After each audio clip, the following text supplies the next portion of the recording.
पहिली काय सांगाल तुम्ही या ठिकाणी आला संत तुकाराम महाराजांच्या पालखीचा प्रस्थान होते काय प्रतिक्रिया व्यक्त कराल? गेल्या अनेक वर्षापासून मी ह्या पालखी प्रस्थानासाठी उपस्थित राहत आलेली आहे. यावर्षी सुद्धा मंदिर ट्रस्टने मला इथे आवर्जून आमंत्रण दिलं आणि मी या पालखी सोहळ्यासाठी उपस्थित राहिले.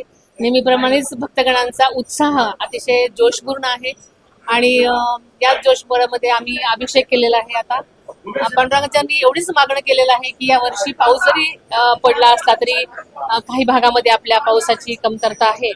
सगळीकडेच खूप चांगल्या प्रकारे पाऊस पडू दे. माझ्या शेतकऱ्याचा सुखी कसा राहील यासाठी पावसाची अतिशय गरज आहे. सगळीकडे पाऊस पडू दे. माझे सगळीच जनता सुखी समाधानी राहू दे ही मी पांडुरंगाच्यांनी प्रार्थना केलेली आहे. म्हणजे तुम्ही प्रत्येक वर्षी येत असता पण आज तुम्ही खासदार म्हणून या ठिकाणी प्रथमच आलाय काय आनंद व्यक्त?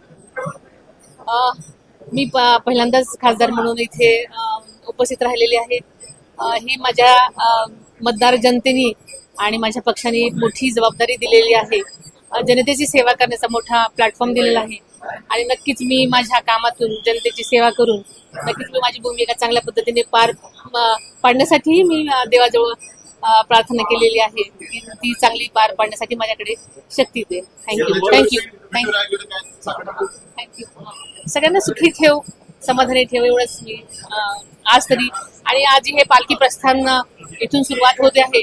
ही पालखी अनेक भक्तगण जात आहे त्याच्यामध्ये ती सुखरूप सगळ्यांना पूर्ण होऊ दे आणि सगळ्या भक्तांना पांडुरंगाचं अतिशय चांगल्या प्रकारे दर्शन घडू दे. त्यांच्या मनातला पांडुरंग त्यांना भेटू दे असं मी आज याच्याने सांगते. थँक्यू. एबीपी माझा, उघडा डोळे बघा नीट.